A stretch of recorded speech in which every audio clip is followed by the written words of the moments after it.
அப்படி ஒன்றும் இல்லை. ஆனால் ஒரு 30-35 வருஷத்துக்கு முன்னாடி கோடை காலத்தில் தண்ணிக்கு தட்டுப்பாடு வரும். சில கிணறுகளில் தண்ணி இருக்கும், சில கிணறுல தண்ணி இருக்காது. தண்ணி இல்லாத இடங்களில் உள்ள ஆட்கள் தண்ணி எடுக்குது, தண்ணி உள்ள கிணறுகளில் போவாங்க.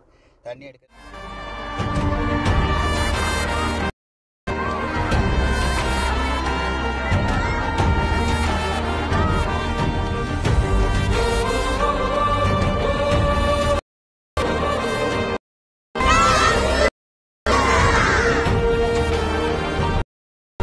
ஃப்ரெண்ட்ஸ், இந்த ஆப்பிரிக்க மாணவர்கள் இந்த நண்பரை எதற்கு கொண்டாடுறாங்க, எதற்காக வேண்டிட்டு தேங்க்யூ கேரளான்னு சொல்கிறாங்க என்னதான் இந்த வீடியோவில் நம்ம பார்க்க போகிறோம்.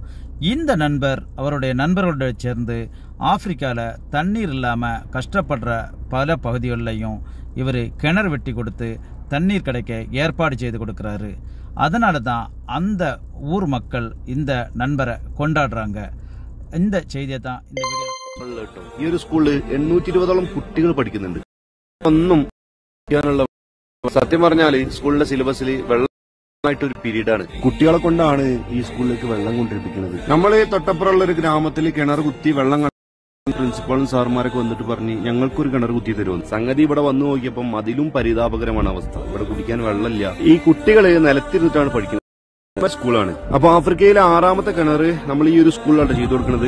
ഏകദേശം ഒരു 1.5 ലക്ഷം രൂപ ബഡ്ജറ്റിൽ നമ്മൾ കിണറും വെള്ളവും പൈപ്പും ടാങ്കും മോട്ടറൊക്കെ വെച്ചിട്ട് ഈ സ്കൂളിൽ ഇനി മുതൽ കുട്ടികൾ വെള്ളം കൊണ്ടുവരാൻ പാടില്ല.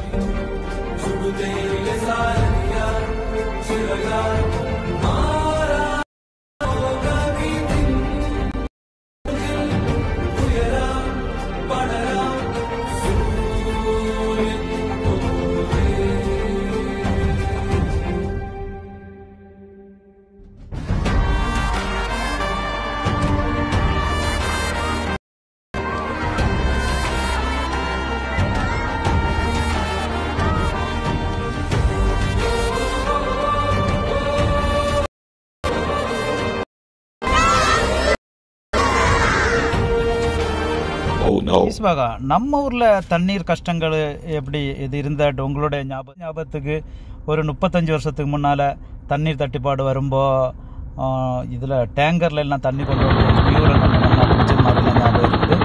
அதே மாதிரி அரசு தமிழ்நாடு அரசும் உங்களுக்கு நம்ம அந்த அடிபம்பு திட்டங்கள் எல்லாம் கொண்டு வந்தாட்டு ஞாபகம் இருக்கு. உங்களுடைய அனுபவத்தில் அதுக்கு முன்னாடி தட்டுப்பாடு வரும். சில கிணறுகளில் தண்ணி இருக்கும், சில கிணறுல தண்ணி இருக்காது. தண்ணி இல்லாத இடங்களில் உள்ள ஆட்கள் தண்ணி எடுக்குது, தண்ணி உள்ள கிணறுகளில் போவாங்க. தண்ணி எடுக்கல எந்த குழப்பமும் வராது. பின்ன கவர்மெண்ட் அடிபம்பு அந்த நேரத்தில் இதே மாதிரி சூடான காலங்களில் அடிபம்புகள் வச்சு அதையும் உபயோகிச்சாப்புல.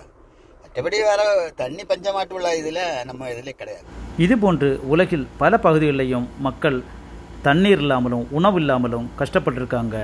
எனவே ஒரு துளி தண்ணீர், ஒரு பிடி உணவு கூட வீணாக்காதீர்கள்.